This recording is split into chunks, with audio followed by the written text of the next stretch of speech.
ce conflit perd toutes ses limites. Les lignes rouges sont franchies l'une après l'autre avec toute cette escalade des derniers mois.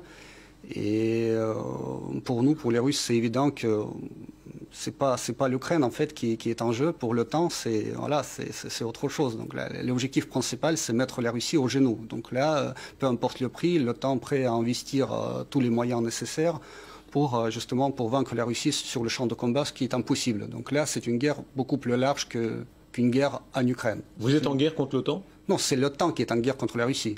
Sous forme hybride, peut-être pas directement, mais en principe, cette forme hybride, ça devient de plus en plus évident. D'abord, la situation dans laquelle nous sommes à l'heure actuelle, elle n'a pas été voulue par l'OTAN, par aucun des membres de l'OTAN. Ils ont tout fait pour éviter ça. Il faut quand même leur reconnaître ça. Ils ont tout fait et ils ont trop fait pour éviter ça. Ils ont été trop gentils, ils ont été trop crédules vis-à-vis du régime Poutine. Ils ont cru dans les promesses de Poutine. Ils ont cru que le président Poutine, il fallait lui donner une chance pour la paix, et on voit le résultat. Donc voilà, c'est vraiment à son corps défendant que l'OTAN et ses amis se retrouvent impliqués indirectement dans cette guerre. Alors maintenant, ce que fait l'OTAN, c'est pas pire que ce qu'a fait l'Union soviétique pour la Corée du Nord en 1950, pour le Nord-Vietnam, pour Mao d'ailleurs en 1945. Vous voyez ce que je veux dire? Là, ce sont des chars soviétiques qui sont allés à Saigon s'emparer du palais présidentiel. Donc là, l'OTAN fait vis-à-vis de l'Ukraine exactement ce que l'Union soviétique a fait avec constance et application à l'égard des pays amis et frères. Voilà, c'est rien de plus. Au fond, c'est une opération militaire spéciale de l'OTAN. Bon. Si vous croire, donc l'OTAN, c'est vraiment les gentils qui font jamais mal à personne et vraiment c'est que des amis. Mais bon, c'est l'OTAN qui s'est rapproché tout près de nos frontières après 5 vagues de l'élargissement.